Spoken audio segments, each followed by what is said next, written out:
নমস্কার, টেক বাংলা চ্যানেলের পক্ষ থেকে ওয়েব ডিজাইন এবং ডেভেলপমেন্ট সিএসএস টিউটোরিয়ালে আপনাদের স্বাগত। আজকের পর্বে আমরা দেখব সিএসএস টেক্সট ট্রান্সফরমেশন। তাহলে শুরু করা যাক। প্রথমে আমরা আমাদের যে রুট ফাইলটা আছে সেই ফাইলটাকে নোটপ্যাড প্লাস প্লাস দিয়ে ওপেন করে নেব। দেখুন আমি এখানে ফাইলটা ওপেন করে নিচ্ছি। আমার ফাইলটা এখানে আছে index.html, এটা আমি নোটপ্যাড প্লাস প্লাস দিয়ে ওপেন করে নিলাম।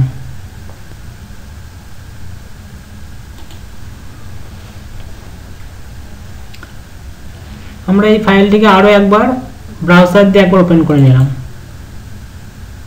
ঠিক আছে, ব্রাউজারে এটা দেখাচ্ছে। আমরা এবার চলে যাব ফাইলে আমাদের। আর ব্রাউজারটাকে আপনারা পাশাপাশি দেখার জন্য ব্রাউজারটাকে একটু ছোট করে নেবেন। দেখুন আমি ব্রাউজারটাকে একটু মিনিমাইজ করে একটু ছোট করে নিলাম, তাহলে ব্রাউজারটাকে আপনারা পাশাপাশি দেখতে পারবেন। ঠিক আছে, এদিকে আমাদের নোটপ্যাড প্লাস প্লাস, এদিকে আমাদের ব্রাউজার। আর এখানে বডি ট্যাগের ভিতরে আমাদের কি আছে সেগুলো সমস্ত কিছু আমি ডিলিট করে দিলাম। সমস্ত কিছু আমি ডিলিট করে দিয়ে আমি আমাদের এই ব্রাউজারটাকে রিফ্রেশ দিয়ে দিলাম। দেখুন ব্রাউজারটা পুরো পরিষ্কার হয়ে গেছে। এবার আমরা শিখব কি টেক্সট ট্রান্সফরমেশন। আমি এখানে পি ট্যাগ নিলাম, এর ভেতরে আমি কিছু ডামি টেক্সট লিখলাম আপনাদের বোঝার সুবিধার্থে।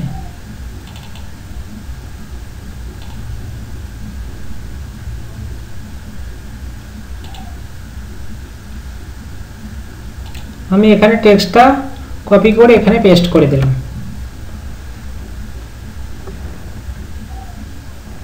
এবার আমরা এটাকে সেভ করে আমি এখানে ব্রাউজারে রিফ্রেশ দিলাম, ব্রাউজারে লেখাটা আসছে।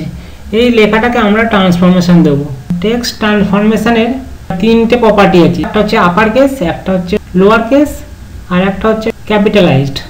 এই তিনটে প্রপার্টি আমরা আজকে দেখব। দেখুন আমি এই পি যে লেখাটা আছে এর আমি একটা প্রপার্টি দেব, এটাকে স্টাইল করব।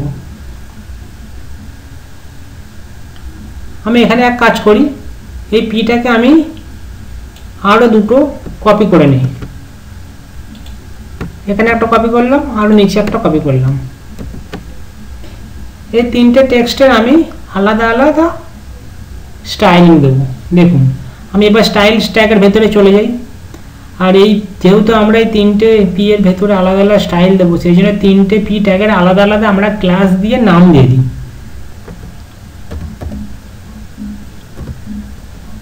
ক্যাপিটাল। ঠিক আছে, এবার আমরা যে স্টাইলিং করব, ঠিক আছে, আপনারা পি ক্লাস আপার এইভাবে দিতে পারেন, অথবা শুধু ক্লাস আপার এইভাবে দিতে পারেন। সবচেয়ে বেস্ট হবে এখানে আমি রেকমেন্ড করব পি ক্লাস আপার এটা দেওয়াটা। আর কন্ট্রোল এস দিলাম, দিয়ে সেভ করে আমি এখানে এটাকে রিফ্রেশ দেবো। দেখুন প্রথম যে পি এলিমেন্টটা আছে তার সমস্ত লেটারগুলো আপার কেস হয়ে গেছে, মানে ক্যাপিটালাইজড হয়ে গেছে। ক্যাপিটালাইজড নয়, ক্যাপিটাল লেটারের হয়ে গেছে। ঠিক আছে, এবার আমরা দ্বিতীয় যে পি এলিমেন্ট আছে তার স্টাইলিং করব, মানে এই যে এলিমেন্টটা আছে তার স্টাইলিংটা কি করব। দেখুন আমি এখানে পি ক্লাস লোয়ার করব। আপনারা এইভাবে লিখতে পারেন, পি ক্লাস দিতে পারেন, অথবা ডাইরেক্ট ক্লাস নেমটা দিতে পারেন, এরকম ডট দিয়ে ক্লাস লোয়ার।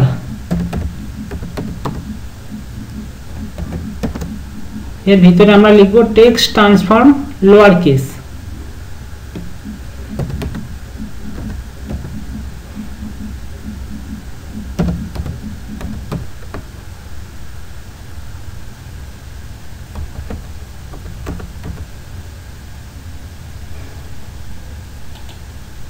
লোয়ার কেস এবার লেখার পর এটাকে কন্ট্রোল এস দিয়ে সেভ করে আমি এখানে রিফ্রেশ দেব। দেখুন লেখাটা এমনিতেই ছোট হাতের ছিল, সমস্ত লেটার ছোট হাতের হয়ে গেছে। প্রথমে একটা বড় লেটার ছিল এখানে ক্যাপিটাল, এলটা ক্যাপিটাল ছিল, সেটাও ছোট হয়ে গেছে, সমস্ত লেটার ছোট হয়ে গেছে। তার নিচে আমি আবার একটা দেবো, এখানে দেবো ক্লাস নামটা দেবো, নিচে ক্লাস নামটা আমার কি দিয়ে আছে এখানে ক্যাপিটাল, সেহেতু আমি এখানে ক্যাপিটাল লিখব। ক্যাপিটাল লিখে এটাকে পুরো আমি কপি করে নিলাম।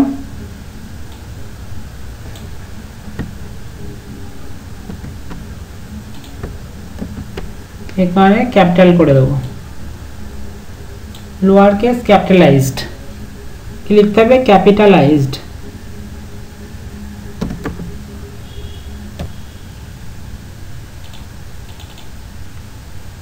ক্যাপিটালাইজ লেখার পর এটা কন্ট্রোল এস দিয়ে সেভ করে আমরা রিফ্রেশ দেবো, দেখুন ক্যাপিটালাইজড হয়ে গেছে। মানে প্রতিটা ওয়ার্ডের ফার্স্ট লেটারটা, দেখুন প্রতিটা ওয়ার্ডের ফার্স্ট লেটার বড় অক্ষর বা ক্যাপিটালের হয়ে গেছে, এটাই হচ্ছে ক্যাপিটালাইজড। আপনারা যে কোনো টেক্সটের এইভাবে চেঞ্জ করতে পারেন। টেক্সটটা কেমন হবেন, টেক্সটটা আপার কেস হবে না লোয়ার কেস হবে না ক্যাপিটালাইজড হবে, কীরকম আপনারা দেখতে চান সেটা এইভাবে আপনারা সিএসএস দিয়ে আপনারা করতে পারেন আমাদের ওয়েব পেজে। ঠিক আছে, যদি মনে হয় ভিডিওটা দেখে আপনারা কিছু শিখতে পেরেছেন তাহলে অবশ্যই আমাদের ভিডিওটাকে লাইক করবেন এবং বন্ধুদের কাছে শেয়ার করবেন। তাহলে আজকের পর্ব এখানে শেষ করছি। আমাদের নেক্সট পর্বের জন্য আপনাদের সকলের আমন্ত্রণ রইল। ধন্যবাদ।